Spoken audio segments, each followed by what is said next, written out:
In The Secret of the Golden Flower, it is written, the secret of the magic of life consists in using action in order to achieve non-action.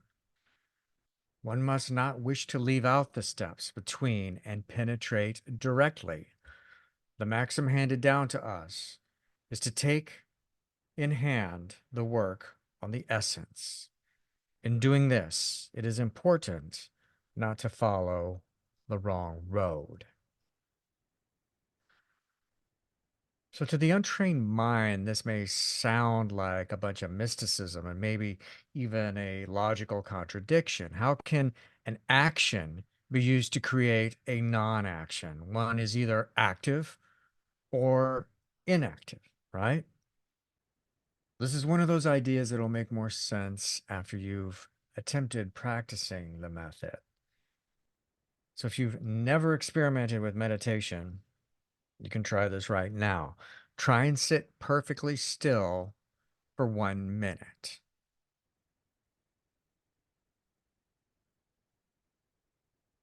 And then ask yourself, did you make it through a whole minute without moving, fidgeting?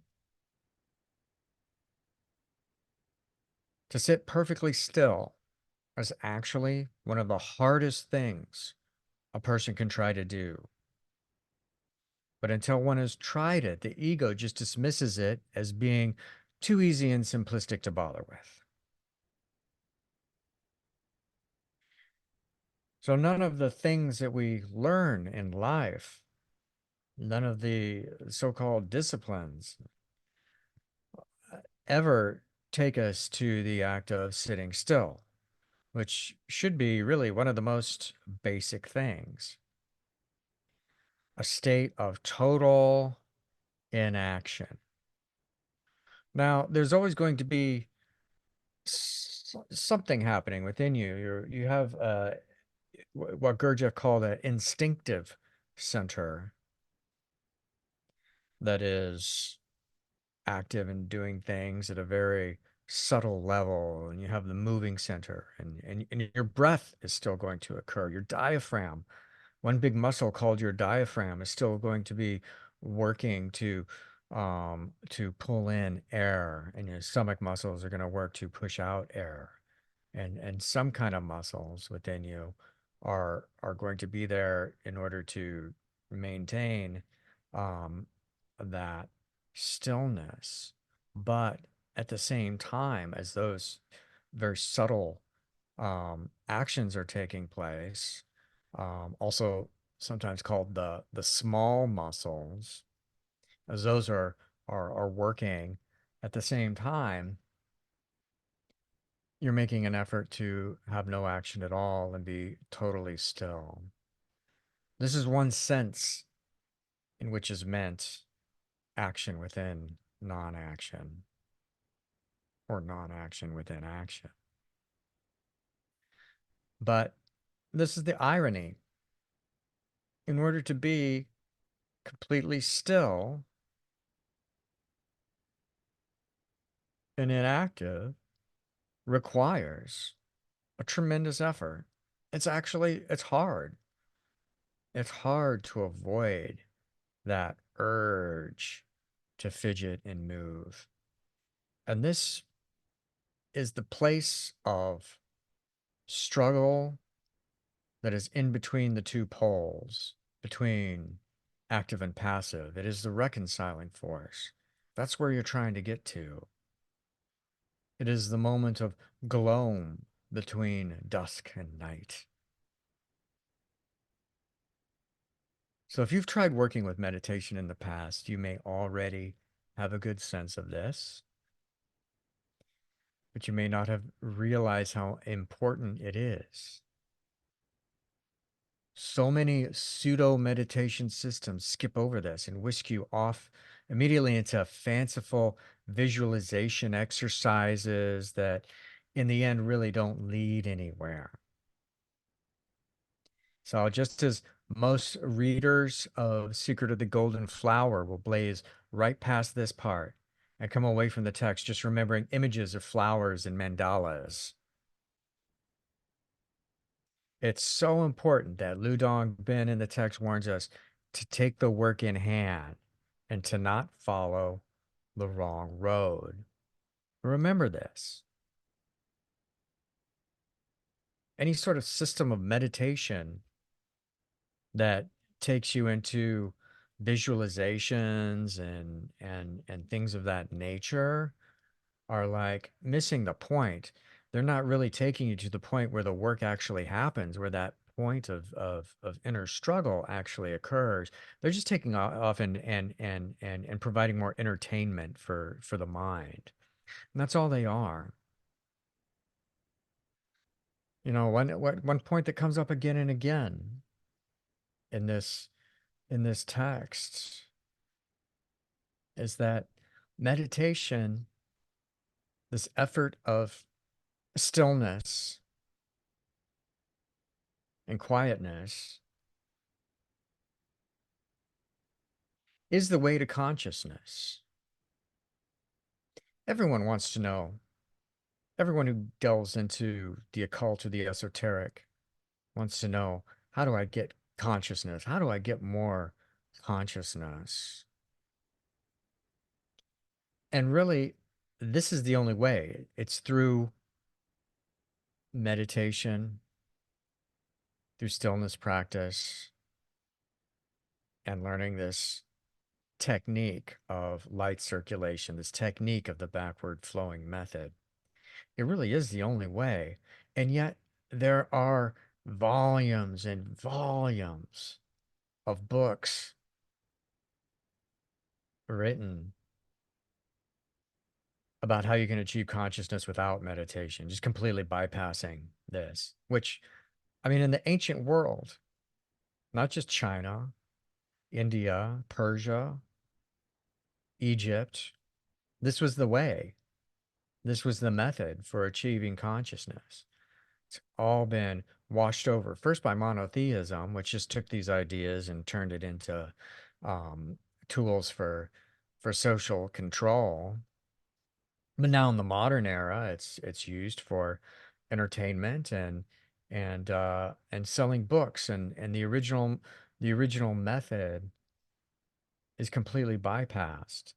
And it's so simple. It's the one thing no one can really take away from you is your own body and being and your own will applied towards the effort of stillness and quietude.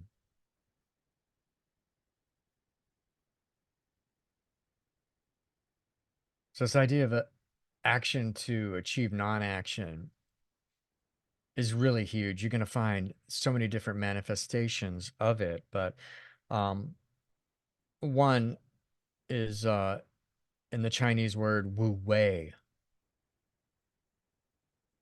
It can also mean effortless action. In Taoism, the word has many applications from personal finance to military strategy, but all of this will just be so many words unless one first applies it within the self. This means that you'll have to learn to sit still and maintain attention, or rather, you make a practice of trying to sit still and struggling to maintain attention. So it doesn't even matter at first if you don't make it. It doesn't matter if you try to sit still for 5 minutes, 10 minutes, and you lose it, you fidget, you shift. It doesn't matter. It doesn't mean it's all a waste.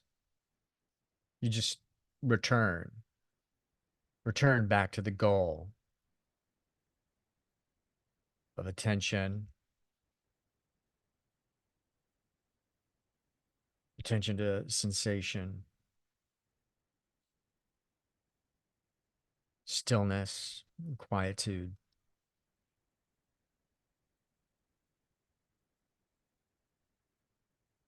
Immediate results are not to be expected, but no definite results will be found unless this effort is made, unless this struggle is addressed. The mind likes to think it can accomplish all these great things just by thinking about it. The brain convinces us that it already knows the secret. We're smarter than everybody else, and we don't need to fool with all this physical activity and waste time with sitting still and doing nothing.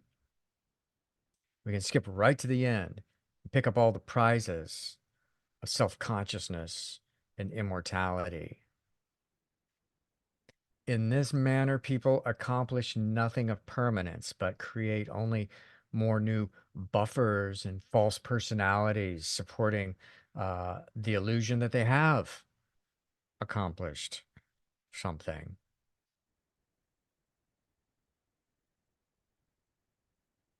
And that's 90% of all the occult New Age literature that's out there.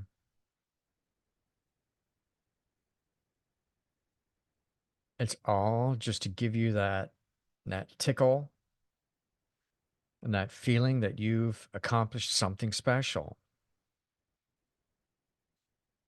But if you've read a few of the books, if you've been doing it for a while, then you know from experience that everything you gain from these is just temporary. It doesn't last.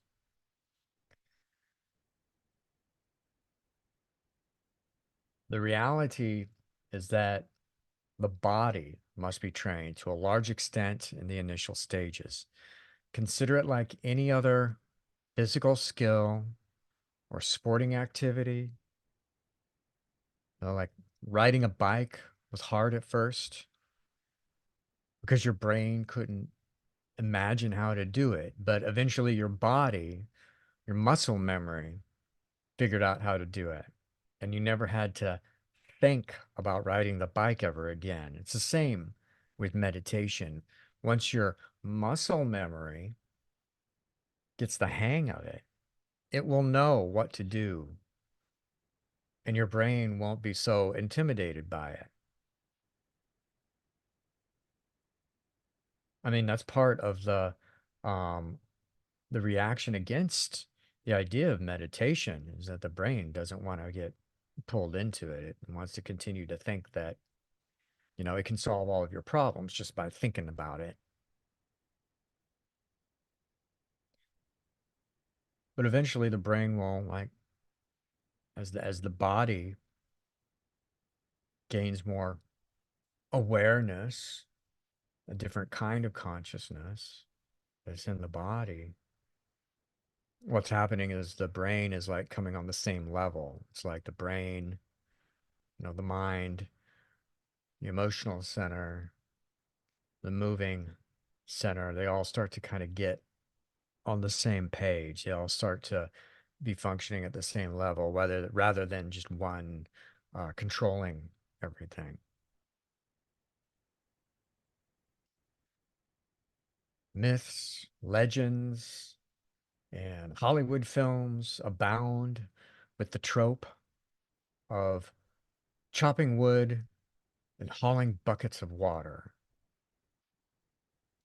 A story usually goes something like this. A student, seeker of truth, wisdom, or supernatural martial arts skills, shows up on the master's doorstep asking to be trained in the secret methods.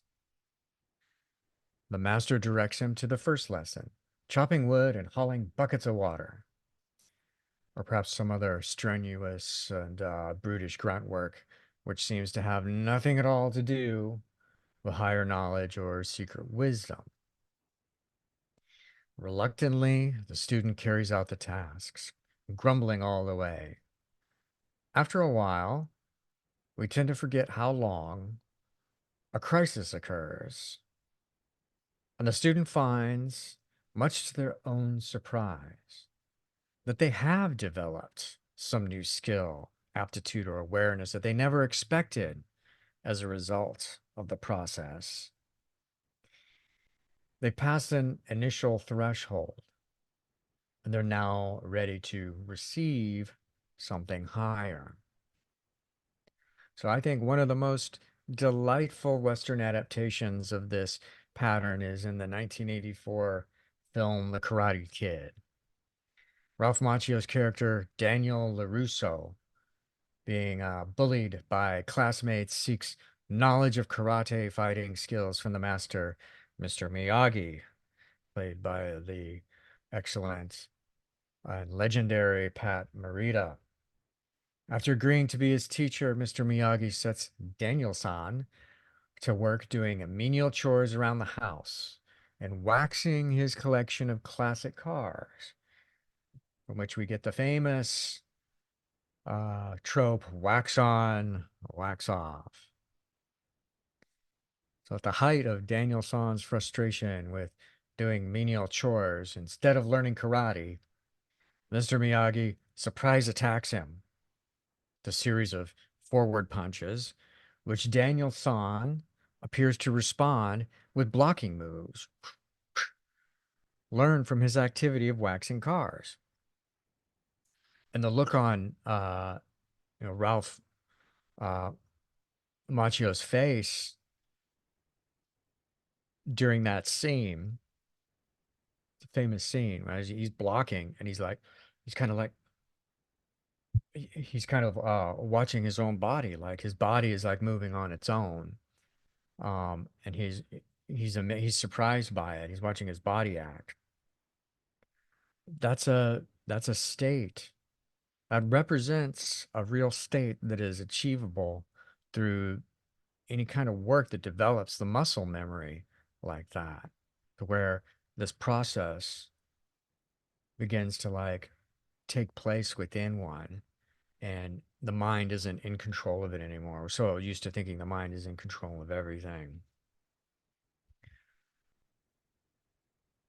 The system is based on the idea that the body has a mind of its own, or a center, or as it's called in Neidan, the lower dantian.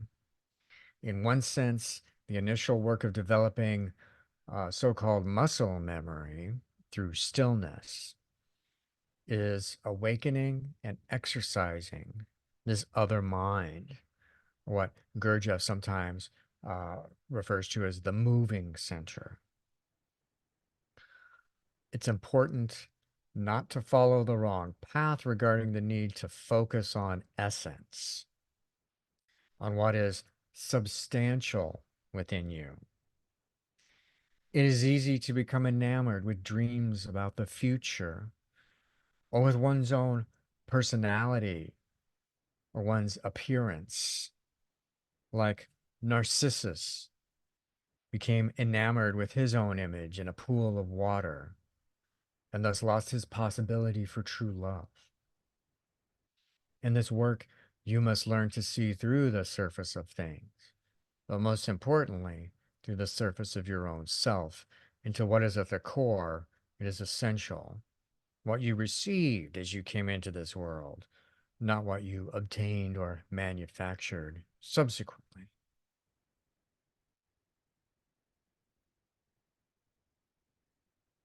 It's always a matter of going back further and further to the origins. The further back you go into your origins, the more that you start to connect with what is essential within you, what you came into this world with, not what you acquired through the process of education, indoctrination, and growing up.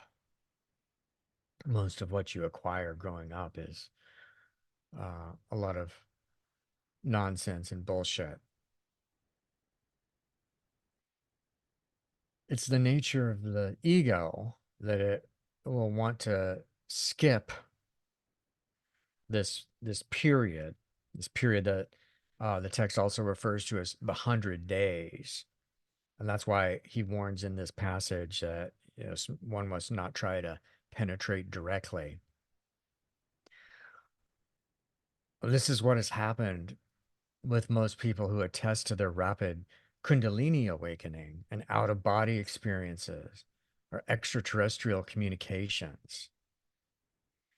They haven't gone through that effort of using action to obtain non action, but rather they've created more glamour.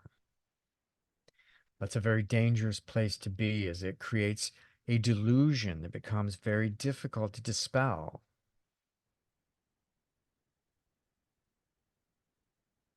The ego will always want to hang on to it.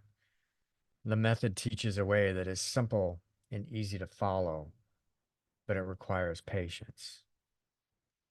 And many of us have found that the more bullshit that you crystallize about the idea of a higher consciousness or higher states of being, the more shortcuts that you enshrine. Later on, you have to do even more work to decrystallize those, to melt the ice of these wrong associations. Um, this is why there's always this idea in the the monasteries, Shaolin monasteries, like in Kung Fu. It's like they only take people when they're young. They don't take people when they've gotten too old. Monastic orders and nuns are like this even today. They want to take people when they're younger rather than they're older. Because the older someone is, the more bad habits have to be undone. And that's just simply true. I'm here to tell you from my own experience. The more occultish, colorful shortcuts that you inculcate into yourself, the more work you have to do to undo those later on. And so this is why once hear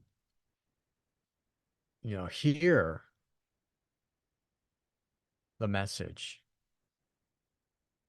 once you hear it,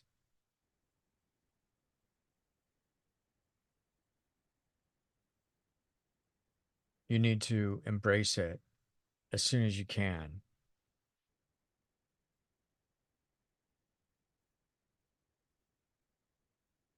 And remember, it's so simple. It just starts with establishing your own personal daily sitting meditation practice. You don't have to tell anyone about it. You don't have to talk about it. You don't have to post it online,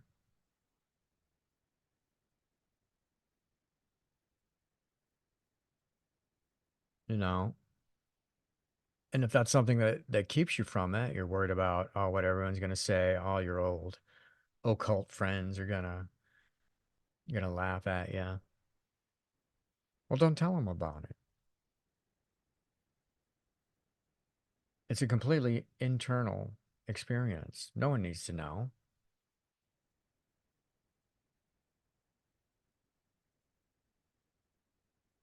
You can start taking the steps here and now. You don't need to join anything. You don't need to post it online. You don't need to find a guru. You don't need to give someone money. You don't need to save up money for it. There's no end to the excuses to not start. You just have to remember that what you have to gain is everything, is real consciousness,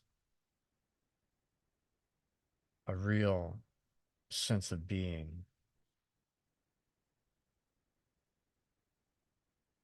something within you.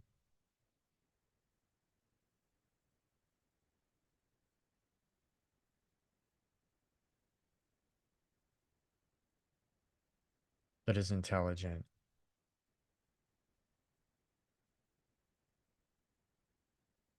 that feels,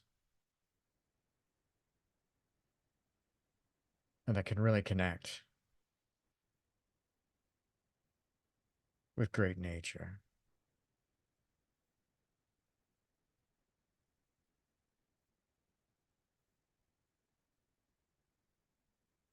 So remember, always, and this as in all things, go against the grain. Keep fighting the good fight, and stand in the fire that burns eternal.